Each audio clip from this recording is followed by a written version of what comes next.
Good evening, ladies and gentlemen. It's a great pleasure to welcome you to the University of Liverpool for this very auspicious event. I'm delighted to be able to introduce Mary Beard this evening. Mary Beard is Professor of Classics at the University of Cambridge, a Fellow of Newnham College, and a Royal Academy of Arts Professor of Ancient Literature. Mary was educated at Shrewsbury High School, where she was taught poetry by Frank McEachin, who was the inspiration for the schoolmaster Hector in Alan Bennett's play The History Boys. Mary went on to graduate from Cambridge with a Bachelor of Arts and remained there for her PhD, which she completed in 1982. Her thesis was entitled The State Religion in the Late Roman Republic, a study based on the works of Cicero. Mary's teaching career began at King's College London. She returned to Cambridge in 1984 as a Fellow of Newnham College and then the only female lecturer in the Classics faculty. But being the only woman did not evidently stymie her development. She became Professor of Classics in 2004 and has delivered lectures and held visiting positions in many of the world's top universities and arts institutions. Rome in the Late Republic, co-written with Michael Crawford, appeared in 1984, and Mary has published prolifically since on the religions of Rome, on key sites such as the Parthenon, the Colosseum, and Pompey, and on key figures such as Caligula and Julius Caesar. Most recently, her books SPQR and Woman and Power, a Manifesto, have been veritable blockbusters. Mary is also a well-known journalist and broadcaster. Her journalism began when John Sturrock, the classics editor of the Times Literary Supplement, approached her for a review. She went on to become classics editor of the Times Literary Supplement, where she writes a regular blog, A Don's Life. In 1994, Mary made an early television appearance in an open media discussion for the BBC Weird Thoughts, alongside Jenny Randalls and James Randi, amongst others, and since became a regular contributor to various programmes. So, in 2010 with BBC Two, she made Pompey, Life and Death in a Roman Town, and in 2011 with Channel 4, appeared in Jamie's Dream School, where she taught classics to teenagers with no experience of academic success. She wrote and presented the three-part television series Meet the Romans with Mary Beard on BBC Two in 2012. Most recently, with David Olusoga and Simon Sharma, Mary wrote and presented the BBC's new Civilisations series, with Mary's contribution focusing on how we see ourselves in art and the relationship between art and religion, with examples not only from Greece and Rome, but also from China, India, and Mexico. Mary's life as a public intellectual has not been free from controversy. Shortly after 9/11, Mary opined in the London Review of Books that many people, once the shock had faded, thought the United States had it coming, and that world bullies, even if their heart is in the right place, will in the end pay the price. Needless to say, this unleashed a storm of criticism. But in 2007, Mary pointed out that although the hostility to those comments had still not subsided, it had by then become a standard viewpoint that terrorism was associated with American foreign policy. When the critic A.A. Gill, supposedly reviewing Meet the Romans, wrote instead mainly about Mary's appearance, her teeth, her hair, her clothes, judging her too ugly for television, Mary swiftly responded with a counterattack on his intellectual abilities, accusing him of being part of the blockish culture that loves to decry clever women. This exchange became the focus of a debate about older women on the public stage, with Mary saying she looked an ordinary woman of her age, and there are kids who turn on these programs and see there's another way of being a woman. That is, without the Botox and the hair dye. Mary has continued, thankfully, to occupy that very important public sphere, maintaining the right of women to be heard, whether they're pretty or not. And in 2014, she delivered a lecture on the public voice of women at the British Museum, Oh Do Shut Up Dear, also recorded for television. 3 years later, Mary's lecture, Women in Power, From Medusa to Merkel, considered the extent to which the exclusion of women from power is culturally embedded, and how idioms from ancient Greece are still used to normalize gendered violence. She argues that we don't have a model or a template for what a powerful woman should look like. We only have templates that make them men. Please, Mary, don't ever stop this important work. We were delighted to welcome Mary to Liverpool in 2016 when she was awarded an honorary degree of Doctor of Letters at the University of Liverpool. Earlier this month, in the Queen's Birthday Honours, Mary became Dame Mary, which she described as a smashing honour, and tweeted, "I'm still pleased that studying classical civilization can make you a dame." We are delighted that Mary has joined us today to share that expertise in classical civilization, talking about John Garstein and the Meroë Head of Augustus. The Head of Augustus is one of the artefacts forming part of the wider programme of events running alongside the BBC's Civilisations series, and the University of Liverpool has been delighted to host Augustus these past weeks. So to tell us more about him, please welcome Mary Beard.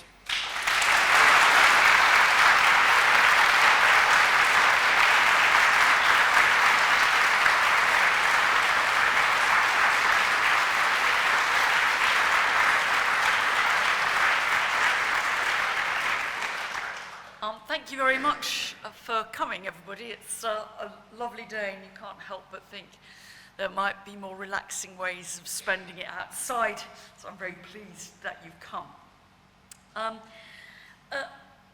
As you just heard, and as you know, I want to talk this afternoon about the so-called Meroë Head of Augustus, but actually also about some of the big questions it raises about ancient Roman art and ancient Roman politics, and why, in a sense, it's a lot more than just yet another head of just another Roman emperor. Why, if you like, you can see it as one of the keys to understanding much bigger questions of Roman history. And I'm going to start by recapping some of the background. I'm sure that many of you are familiar with this, so you have to bear with me. And there's at least one person in this room who knows a lot more about the Meroë Head than me, and I shall be deferring to him if the going gets rough in the questions later. Now, the head in question that is so nicely on display here in Liverpool depicts the first Roman emperor, Augustus, who ruled, let's say, between, beginning is a bit fuzzy, 31 BC and 14 AD. And it's one of the most vivid and memorable of all surviving Roman heads, partly, I think, because its eyes are intact, so it escapes that certain kind of vacant look that the vast majority of portrait heads to have survived seem to have. Many of them, if not most, would have had inlaid eyes or painted eyes, and their kind of slightly vacant stare, I think people often find quite disconcerting, but not so in the case of this head. Now, Augustus was a really big turning point in Roman history. Before him, Rome had for centuries been a quasi-democracy. It was governed by officials elected by male citizens, holding office only temporarily, just for a year at a time. I say quasi-democracy because the Romans had organised things so that the votes of the rich somehow managed to be worth much more in electoral terms than the votes of the ordinary people. So we would feel slightly iffy about it as a democracy, but it was an electoral system governed by the citizen body. And it was as this quasi-democracy that Rome had acquired its vast empire stretching from Spain to Syria. And it is, I think, one of the linguistic paradoxes about ancient Rome that my undergraduate students still get kind of mixed up with, is that ancient Rome had an empire before it ever had an emperor. The emperors did not acquire the Roman Empire. The quasi-democracy of the so-called republic acquired the empire, and the emperors took it over. And that's quite important for what we're going to see in a bit. By the 1st century BC, though, that quasi-democracy was a bit tottery, and there were several coups at that period, or attempted coups, or more peaceful attempts at takeover in Rome that tried to replace the more or less democratic system with a system of one-man rule. The last and most famous of those was the so-called dictatorship of Julius Caesar, which famously ended on the Ides of March 44 BC with a rather hopelessly disorganized assassination, which has got a much better press in later Roman history than it ever deserves, partly thanks to Julius Caesar's play, which makes them all kind of honourable men. In fact, the assassins, like many assassins, were okay at taking their target out, but also, like a lot of assassins, hadn't thought what the hell to do next. And what followed was more than a decade of civil war that was kind of ghastly and brutal, even by Roman standards of brutality. And the eventual winner was a particularly nasty young man, Caesar's great-nephew, Octavian. And as part of Octavian's attempt to leave behind his decidedly inglorious past and to reinvent himself, he gave himself a new name, the name by which he's now usually known, and that was the name Augustus, the guy you see on the screen. The name is entirely made up. No one had ever been called Augustus before in Rome, and if anything, it has a kind of slightly North Korean tinge to it. It means something like revered one, okay? We've got used to it and now thinks it was perfectly normal, but actually it must have sounded jolly odd when he decided to call himself that. And as Augustus, and after one of history's most dramatic transformations from basically terrorist to kind of senior statesman, and we've seen plenty of those over the last century, but Augustus was even more dramatic than most of them, he proceeded to pull off what Julius Caesar had failed to do because of the assassination, and he ruled as Roman emperor for over 40 years, and he set up the basic institutions of more or less hereditary one-man rule, lasting for life, that would go on as Rome's governing system as long as Rome was Rome. He was the founding father of Roman autocracy, whose decidedly awkward past, as we'll see, he did by and large manage to conceal under the image that you see captured here. Dozens and dozens of emperors, good and bad, followed, but it was Augustus that essentially invented the template according to which they ruled.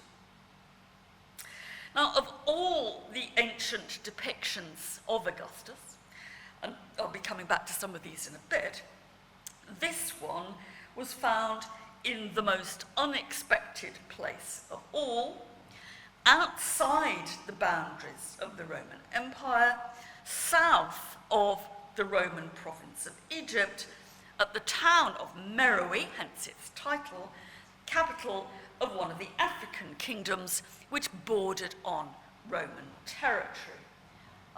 Here you've got the map, and you can see towards the bottom of it, just above Khartoum, you can see the town of Meroë.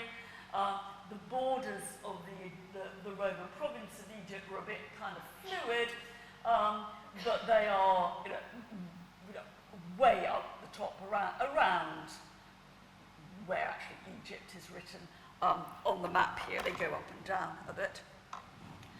And it is best known, this town, this kingdom, kingdom of which Mero is the capital, is now best known for its amazing series of mini pyramids in which its elite were buried. Now, the head that we're going to be talking about was dug up in 1910 by John Garstang of this university from sort of under the steps of what seems to have been some kind of victory temple in the town of Meroë. That's what it looked like when I went there. Now, there is little doubt that the head was once part of a full-length bronze statue of Augustus that originally stood inside the Roman province of Egypt, but was destroyed by raiders from Meroë in the reign of Augustus himself. And though we have hints of literary reference to these conflicts. And the raiders, in their successful attack on Roman territory, pinched the head of the statue and reinstalled it at home as a trophy sort of under the steps of this Temple of Victory, so that people entering it would literally walk over the head of the Roman emperor. And I think there's a kind of nice irony, really, in the fact that a bronze head that in modern history books has become such a symbol of Roman power was actually preserved because it was a trophy of some outsiders' victories over Rome, and their taking of it as loot. Now, okay, the Roman defeat, the Meroitic victory here was hardly a decisive one. It was only temporary, but it was a victory nonetheless. And I think that even the words that I've used about it, calling it a raid, is a kind of very Roman viewpoint here. You know, kind of raid is sort of undermining what must have been, from the point of view of the people who got this, you know, a real opportunity for celebration of beating the bloody Romans, right? And that is basically, that's all the background that you need to know. And what I want to spend the rest of my time doing is thinking about what kind of questions come out of that background.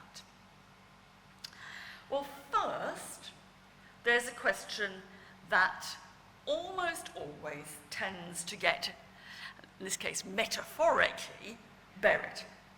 And it's a question that I sense that people are often a bit too timid to ask because it looks stupid. I've so far simply asserted that this is the head of the first Emperor Augustus. But why am I, and why is everybody else so sure that it is?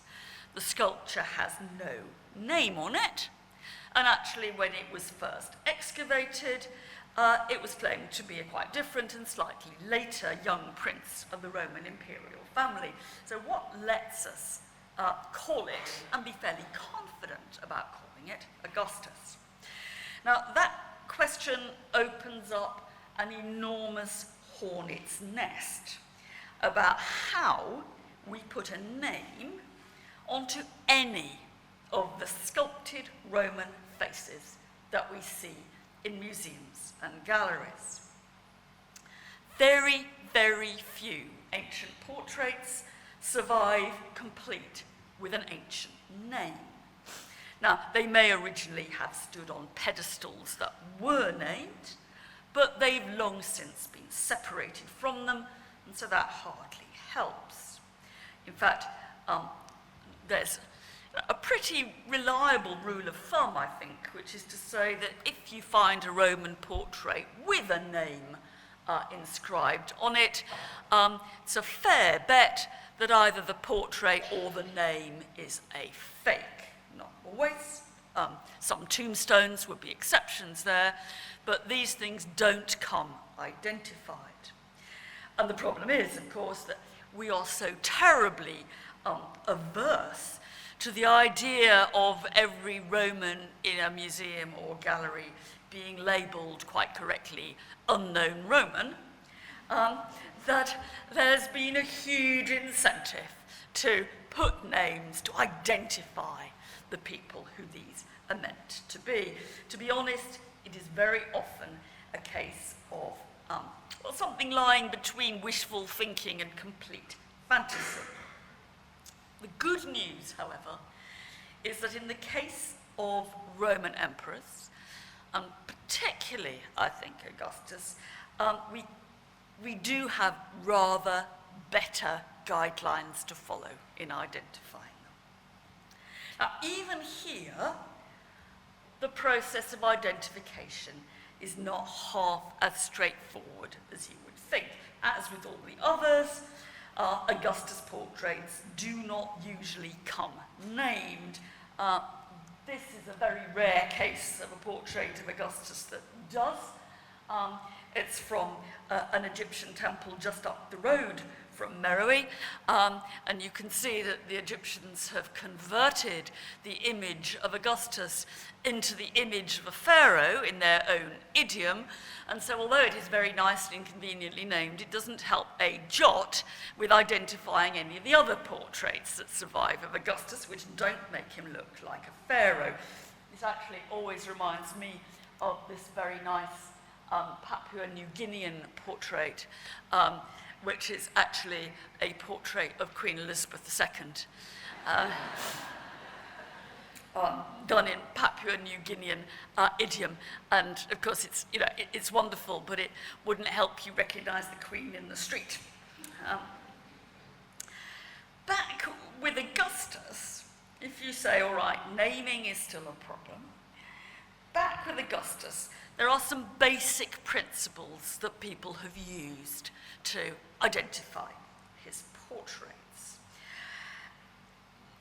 Really, they come down to comparing full-sized portraits in bronze or in marble, which are unnamed, to portraits of Augustus in miniature on coins, which are named.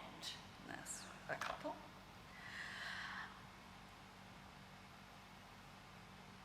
They're also identified by comparing them let's say new portrait, comparing any new portrait to other portraits commonly identified as Augustus. And the same would go for how you identify later rulers too. Now, if you are already thinking there's a bit of a problem here, you'd be absolutely right. It is actually very hard. There's some Augustuses for you.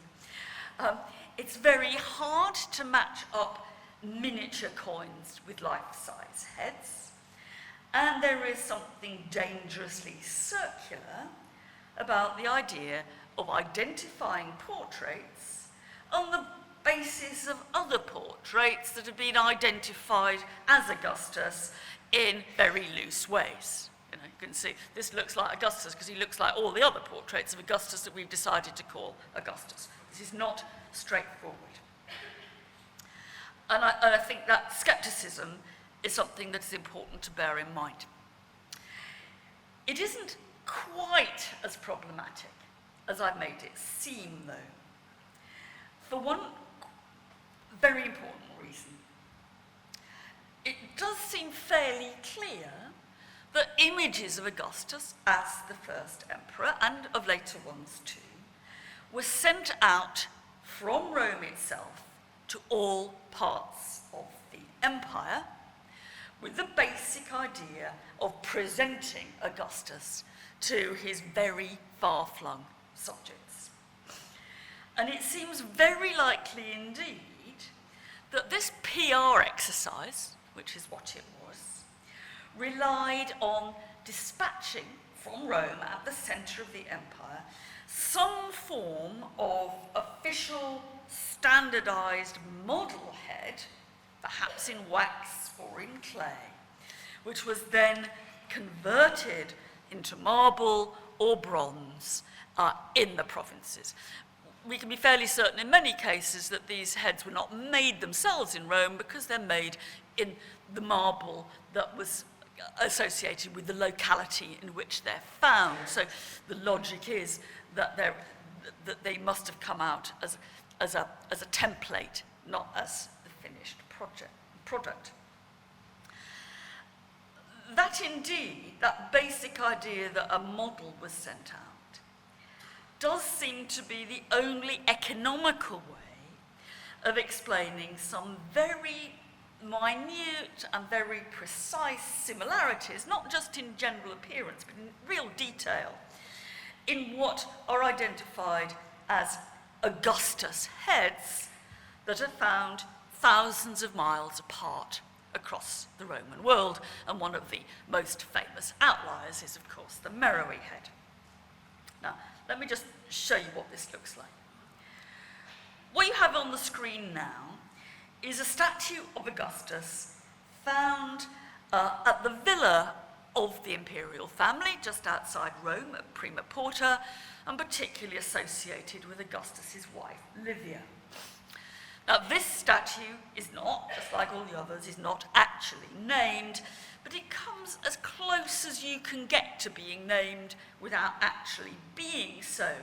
That's to say, the decorated armour that this marble statue is wearing shows kind of emblematic scenes from the life and victories of Augustus, and the little Cupid at his foot is presumably a reference to the legendary descent of Augustus's family from the goddess Venus.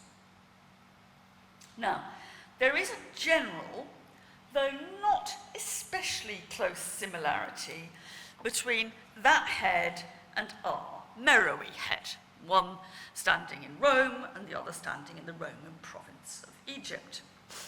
And you can see that they look broadly alike, although they don't appear to be identical. But the key diagnostic here is the hair and the way the individual locks of hair over the brow fall. Now, it is not easy to see how that hairstyle could be replicated so precisely unless you imagine the existence of some kind of shared model. To put it another way, if the statue from Prima Porta is Augustus, then so too is the statue from Meroë. It's not 100% certain, but it's very, very likely.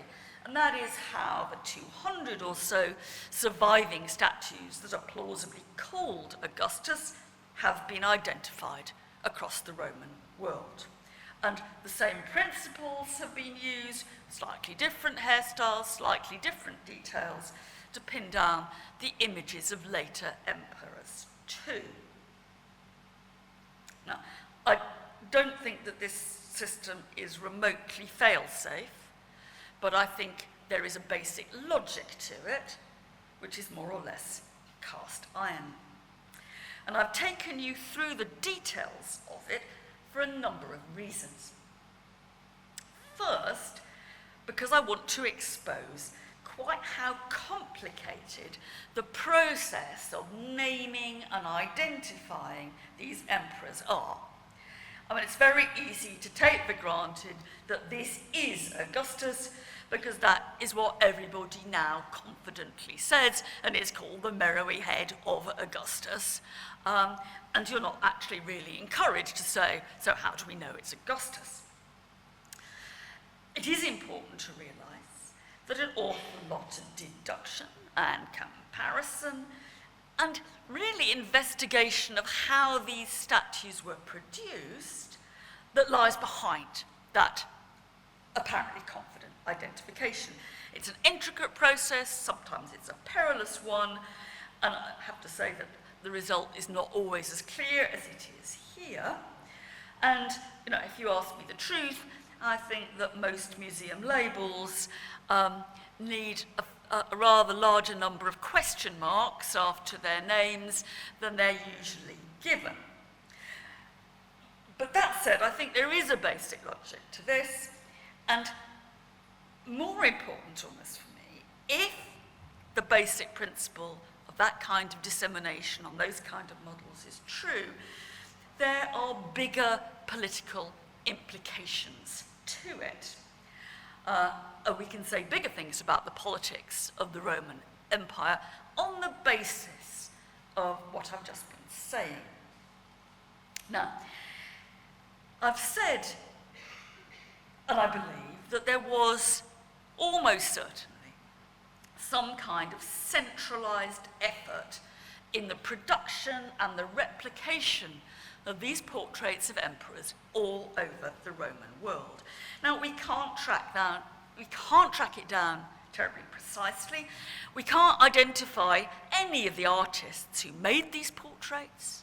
We can't work out who made the models. We don't know who decided where or when or how they should be sent out. All that's a mystery. But as I said, these portraits of Augustus, with their very precisely similar details, find across the Roman world, to me almost necessarily imply some systematic campaign to get the emperor's head out there.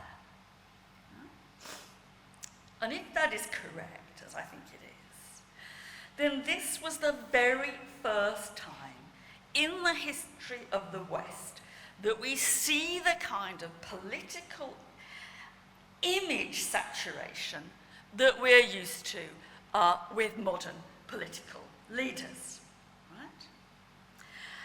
Although Julius Caesar seems to have been going in that direction, but he really didn't get time because he was assassinated before he could do very much, Augustus was the first person to flood the Roman world with his face.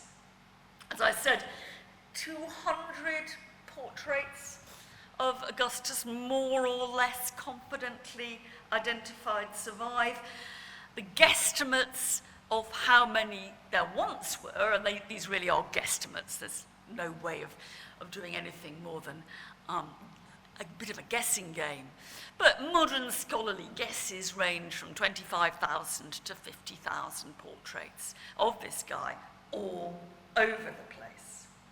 And you can add to that his head on the coins. Again, there is a tiny precedent with Julius Caesar.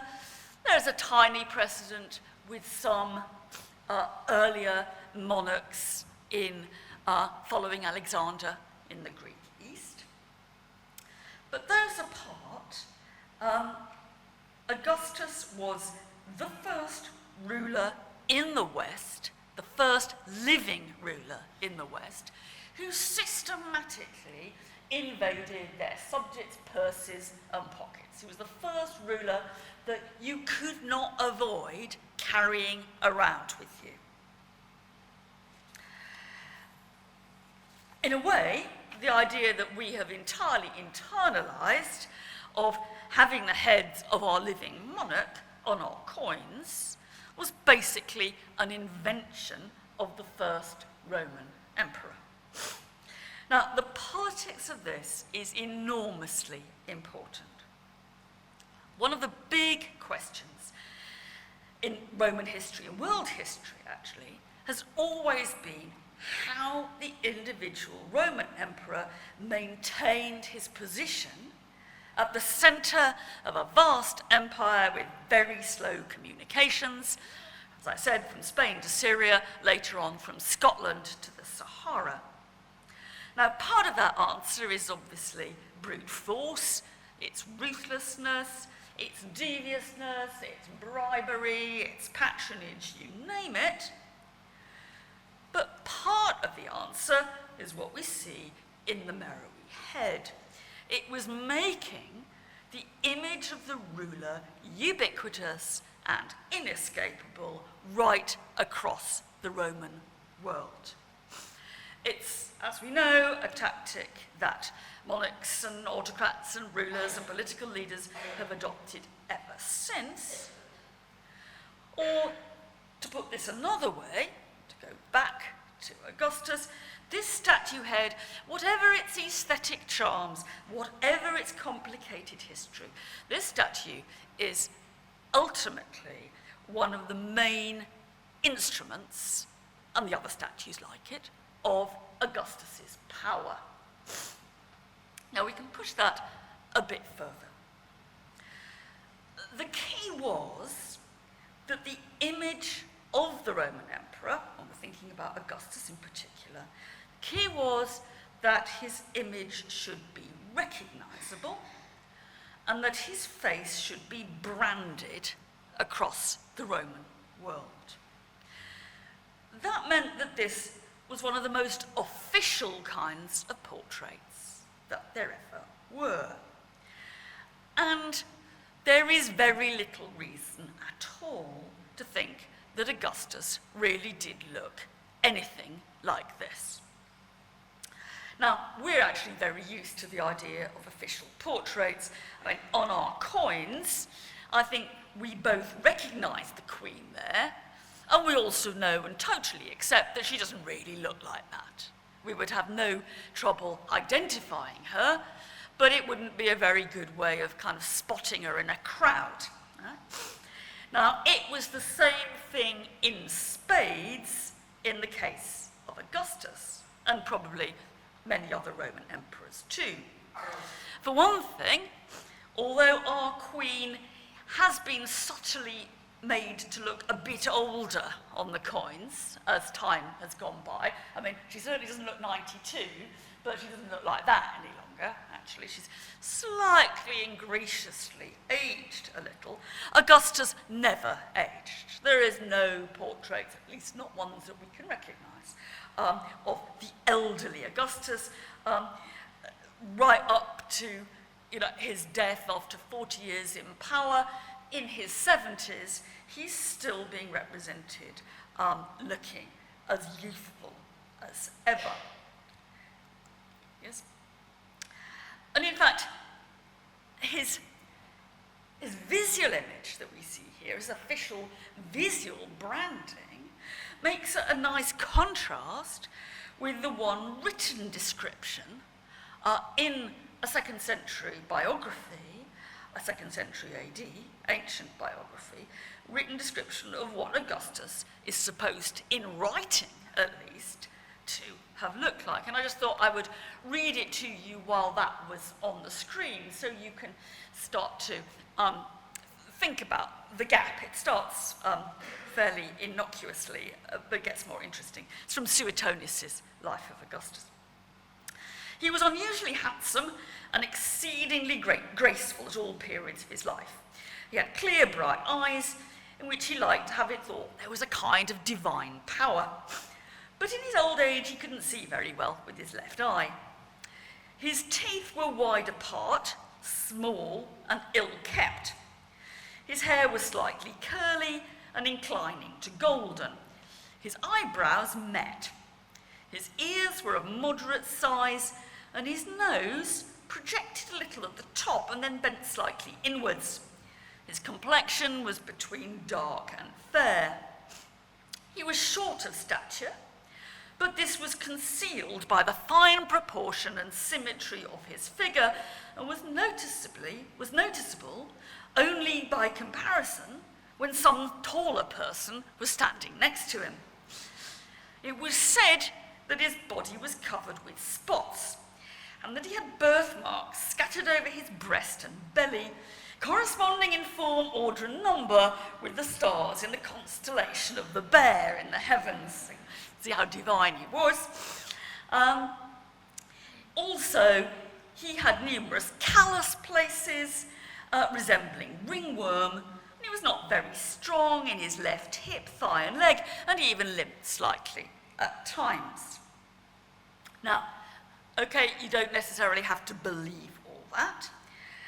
And anyway, you might not expect to have his statues immortalize his ringworm or his birthmarks.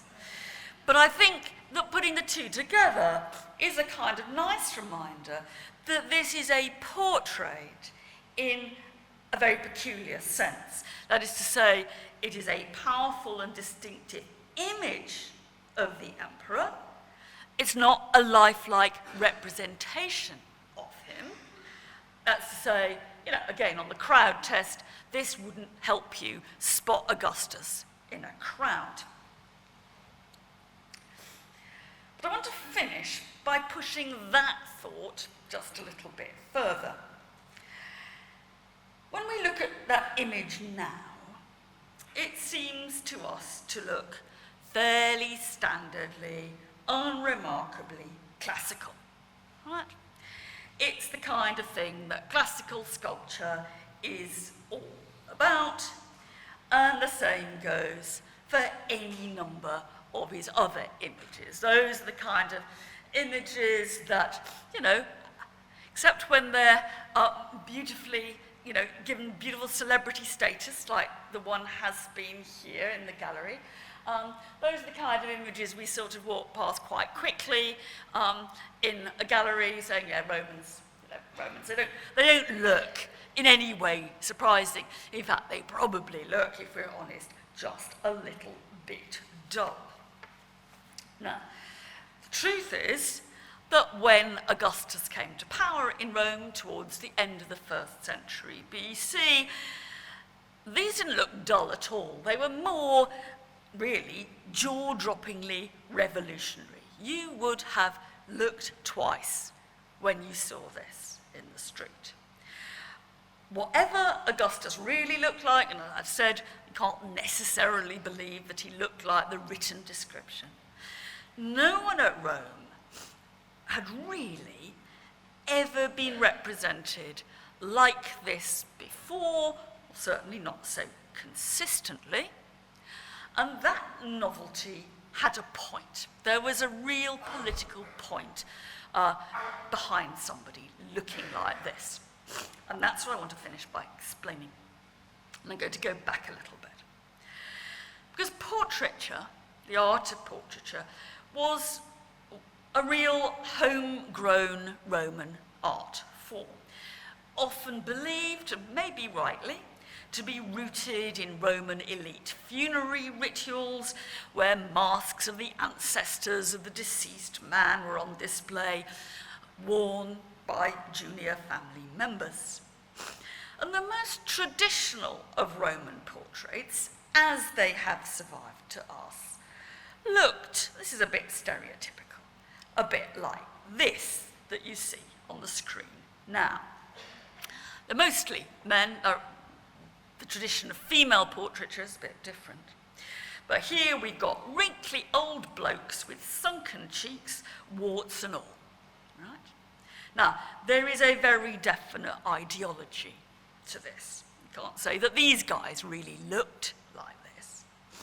But it's a style that celebrates the prestige and the experience of the elderly, and a down-to-earth, practical, Roman, no-nonsense rhetoric of realism.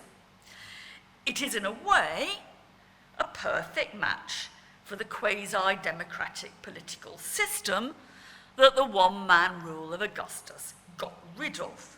That was a system in which, by law, it was the elderly who were elected to political office. You had to be at least 40 even to stand to be the chief magistrate or consul, and the word Senate actually means council of old men.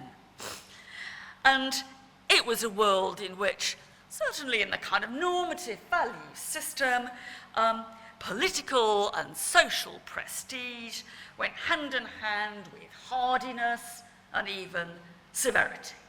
Very nicely captured in those images. Now, it's true that some of those who had challenged the traditional system before Augustus had reflected that challenge in their portraiture. Never on the same scale as Augustus, I should say, but still reflected it. On the screen now, on the left, is a portrait bust more or less confidently identified, and if anybody wants to know how, I'll tell them later, more or less confidently identified as the great rival of Julius Caesar, a man called Pompey the Great, who would probably himself have moved in the direction of one-man rule if he hadn't been bumped off by Caesar. Now, people often find this a rather silly image, I must say. He's got rather flabby cheeks, and the slightly piggy eyes make him look a bit hard to take seriously. But what Pompey is clearly, or Pompey's artists are clearly emulating here, is the far more florid style of representation adopted by Alexander the Great and the various kings in the Greek world who followed him. Now, Alexander the Great, you can see here on the right, and again, the particular giveaway is the hairstyle. Alexander was particularly known, and you can see it here, for the little quiff of hair, kind of rising up, kind of literally called anastole, rising up, so that he has a kind of, I don't know what you call it in English hairdressing terms, quiff, I think is the only thing you can do. And you can see that right above his nose there, you've got the hair is going back and up. And you can see that what Pompey has done with his hair, or his artists have done, they have replicated that quiff of Alexander. Now, of course, Pompey's very name, Pompey the Great, which he had called himself, was itself imitating Alexander the Great.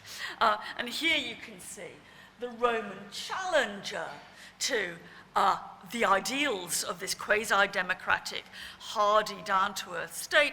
The Roman challenger is here adopting an Eastern monarchical version of how you might challenge that. Now, when you get your eye in, you can see that the style that the portrait artists of Augustus, or perhaps Augustus himself, adopted was different from both of these. There he is in the centre, and he's following neither the austere old Roman style on the left, nor the flamboyant Eastern king style on the right. In what was pretty much unprecedented in Rome, he looked back to the 5th century BC statues of classical Greece. Now, I think there's more than a stylistic preference going on here. It's not just, I'm sure, that Augustus happened to like 5th century BC Athenian statuary. He might have done, but that's not the whole point. What Augustus and his advisors are doing are looking for an image to capture the ideology of the new regime and to disseminate it across the world. That's what they found here. And the question is, what's the ideology? Now, I'm afraid that when we think about Roman emperors, we tend to conjure up images of excess, of sadism, of irresponsible autocracy, of luxury, etc., etc. In fact, Roman emperors like Caligula and Nero have really come to stand for the outrages of one-man rule. But that image was not what lay at the heart of the system of Roman emperors and one-man rule at its beginning. Whatever vicious and disreputable an early career Augustus had before he changed his name into the revered one, his master plan was much more subtle than that, and ostensibly it was more conciliatory. What distinguished the blueprint and the template of how Augustus ruled the world was a combination of his control of the army, crucially important, control of the money supply, crucially important, control of the day-to-day business of the political process, combined with an ability to work through and alongside the institutions of the old quasi-democracy, which continued under his reign. Consuls were still chosen or elected, the Senate still met, and so forth. In fact, it was Augustus, long before Geoffrey Archer thought of it as a title for a novel, that coined that brilliantly contradictory term, first amongst equals, primus inter pares. Now, Augustus was the man who was treading that tightrope between being the boss, the primus, the first, but also working with a group of the elite who conceived themselves as his equals, his pares. It's an impossible combination. And it was this very 5th century perfect classical image, neither a rugged old Roman nor a rather flamboyant monarch, but a glaringly impossibly perfect citizen with all the inheritance of classical Athens.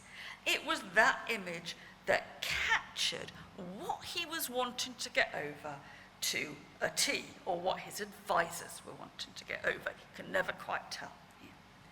To put this another way, this ordinary to us, this totally ordinary, standard-looking piece of classical image was actually a revolutionary and probably highly thought out blueprint for a very distinctive type of Roman autocracy that was juggling the idea of Roman democratic traditions with the completely opposed idea of the emperor as the boss.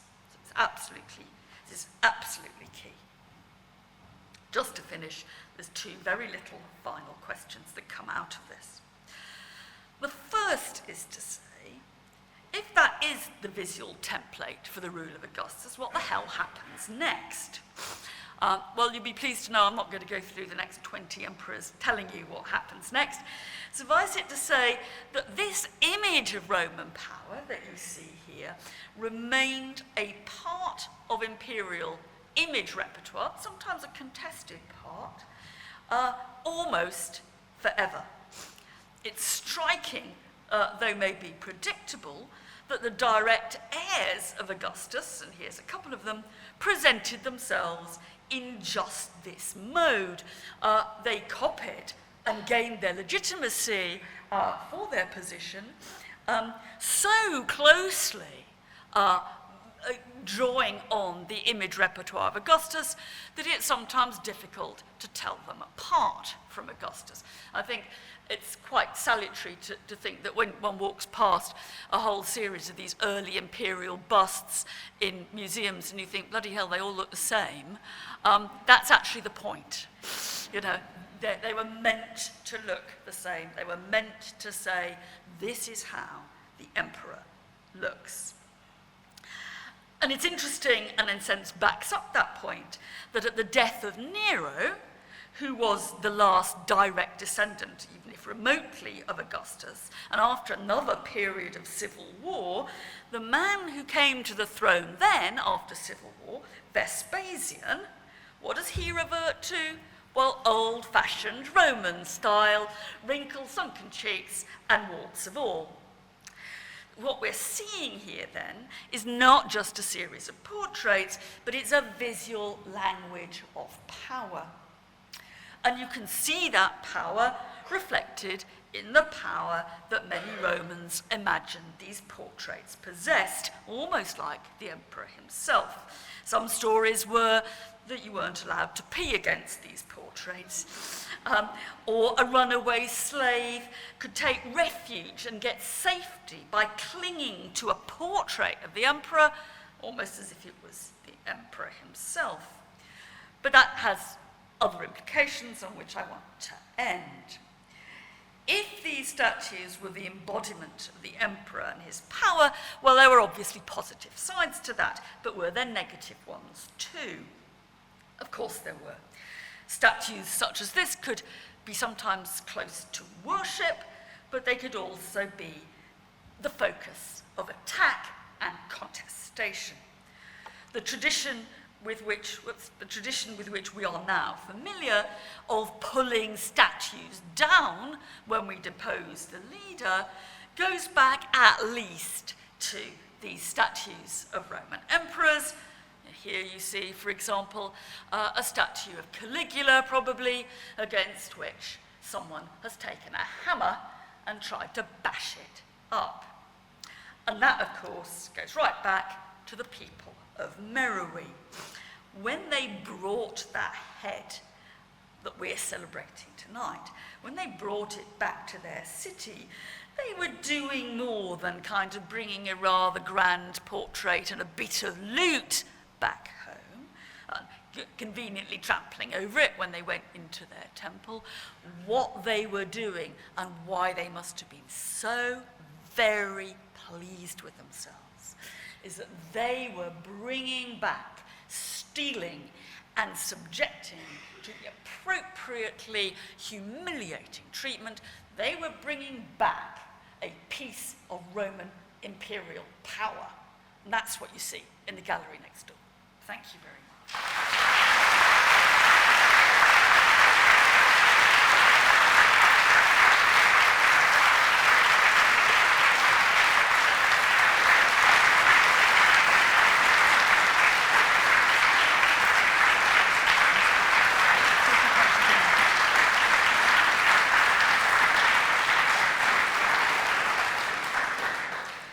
Absolutely fabulous, and Mary has kindly agreed to answer 2 or 3 questions. So if you have a question, we have a roving mic. Please raise your hand, and we'll bring that to you. There's one in the middle row, in the middle of the back row there, please. I was just wondering if I could pick on what you mentioned earlier, if you could answer how you could identify the statue of Pompey. Pompey. It's found in a tomb. Along with other members of Pompey's family, for one, the tomb of the Licinii, Pompey's family by marriage in Rome in the 19th century. And it also fits, that in a sense puts it in a family context. It also fits with a very few portraits of Pompey found on, not coins minted in Rome, because Caesar was the first person ever to put a living head on a coin in Rome, but there's a few minted in the Greek East which seem to fit that, and we have literary accounts of Pompey's aping of Alexander. So the 3 things together make it, I think, probably more certain than most of the statues of Augustus, honestly. But it's the location in the tomb that is the clincher for me. Okay, thank you. We have a question here. Okay. I'm certainly, it's a fantastic talk. Thank you very much. Wonderful to be here. We're not getting the microphone. So we'll fix it. Can we bring the other mic down, please? Hello. Yeah. Okay. Just on switch helps. Okay, I really enjoy your talk, Mary. That was Thank you. so glad to be here. Thank you. Thank you. There's a couple of questions. When I saw the head, I'm certainly not an expert on Roman statues, but his ears seem to be very prominent, sort of almost, sort of sticking out ears. And I was wondering if that was significant, like he was willing to listen or something, I don't know. But so that's just a comment on the statue. Certainly, the Suetonian biographical description, although it doesn't say he had sticking out ears, he does home in on the ears. Oh, right, okay. Though I know nothing, Torsten might know more than me about this. I know nothing about the iconography of Augustus's ears, I'm afraid. Okay. Go away and look it up. But my question is really about this about putting a head on coinage, and I'm completely ignorant about this. It seems quite a significant development. And I'm wondering, was it just a sort of branding or logo that this is, or was it actually, there's some sort of fiscal or monetary policy behind it? What is the significance of actually putting a... In Rome, it is what does it extremely really mean? important in some way, and I think we can't quite reach the Roman assumptions about this. But one thing that's absolutely clear, up to Julius Caesar, coins are minted sort of on behalf of the state, it's kind of a bit privatized, by individual members of the Roman elite. They will put their ancestors on coins. They never, ever put their living selves on coins. So you often get them, their claimed mythical ancestors or their heroes from a couple of centuries ago. There's absolutely no sign that any of them break what looks like an internalized rule. There's no law against it, but they just don't do it. Now, what is very interesting is Augustus becomes the first person who, in a sense, makes that absolutely the norm. There's a rather interesting kind of juncture between no living people and Augustus in Julius Caesar. Julius Caesar clearly is the first person to do this in a mint at Rome. And Pompey's done a little bit out in the east, not at Rome. Right? Very, very interestingly, that Julius Caesar is the first person to do it, and we always talk about it in terms of Caesar's monarchical ambitions. One of the signs that he's breaking the mold in a dramatic way is that he puts his head on the coins. There's not very many, but that's because he gets killed. Interestingly, the second person to do it is Brutus, who assassinated Caesar. So there you've got Brutus saying, oh, yes, I'm doing this for the freedom of the state, because I hate monarchy, because my ancestor was the person who finally killed not killed, but expelled the last Roman king from the mythical period. What's Brutus doing? He's putting his head on the coin. It then becomes standardized, absolutely standardized under Augustus. But I always think it shows Brutus up for his bad faith. Brutus is a truly nasty character who we admire because Shakespeare makes him, such a kind of self-scrutinizing goody. But he's a very nasty man. And I think he's given away by his. So you get, particular coin I'm thinking of, you get the date, the Ides of March, on the tails, the Ides of March, daggers, Roman cap of liberty showing the liberation of Rome. On the other side, there's a portrait of Brutus. Okay, Draw your own conclusions. We have one final question over here. Oh gosh, the end. Thank you very much. That was really, really interesting. I guess, and you drew some really interesting parallels with the way we treat iconography today, disposing leaders, etc. I wonder, and reading of the taking of this head as part of a display of Roman power, whether what parallels we draw to, say, the way that the British still hold things like the Elgin marbles, and whether we learn lessons maybe from the way these things were taken, or how we now read those, as to what we might do with the things we also hold from other places. Yeah.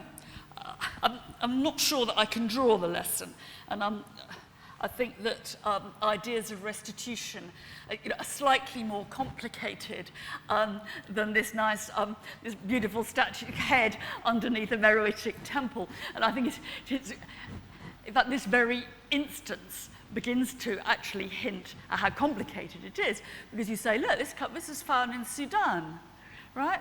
Well, why has nobody wanted to go back to Sudan? Well, actually, because the original inhabitants of this part of Sudan have nothing to do with the current inhabitants. They nicked it, right?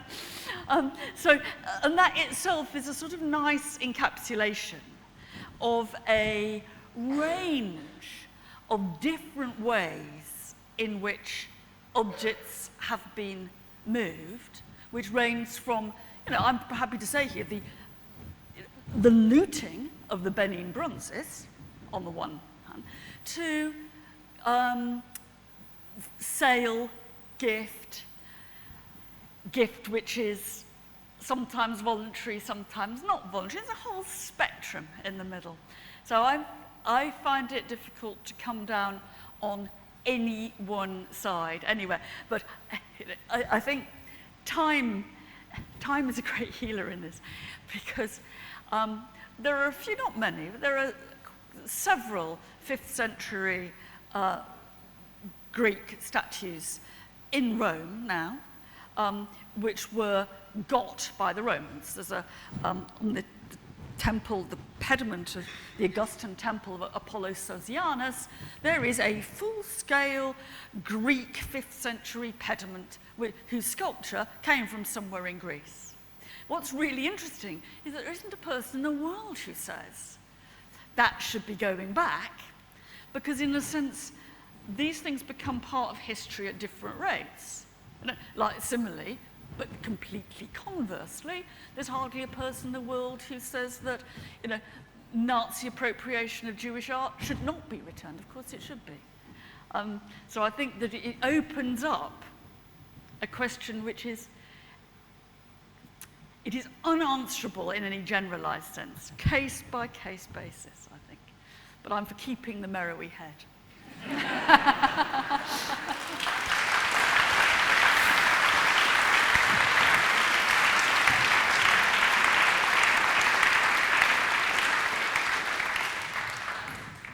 Mary, I'm sure that the British Museum will be very grateful to hear you say that. And I'd like to end by, first of all, thanking the British Museum very much for lending us the Meroë Head. It's been a very rich exhibition for us. And I'd like also to thank our staff here at the VGM, Nicola here, and all of the staff who've worked on this exhibition and the other exhibitions that we have. And perhaps just issue an invitation to come to you all to come back in about 3 weeks' time, when we'll have turned the exhibitions round, and we'll have several biennial exhibitions here in the galleries. But most of all, my task is to thank you, Mary, for what has been, I think, a fascinating insight into the politics of ancient Rome, told in such a gripping and witty and enjoyable way. We've been delighted to have you. Thank you very much indeed. Please join me. Great to be here.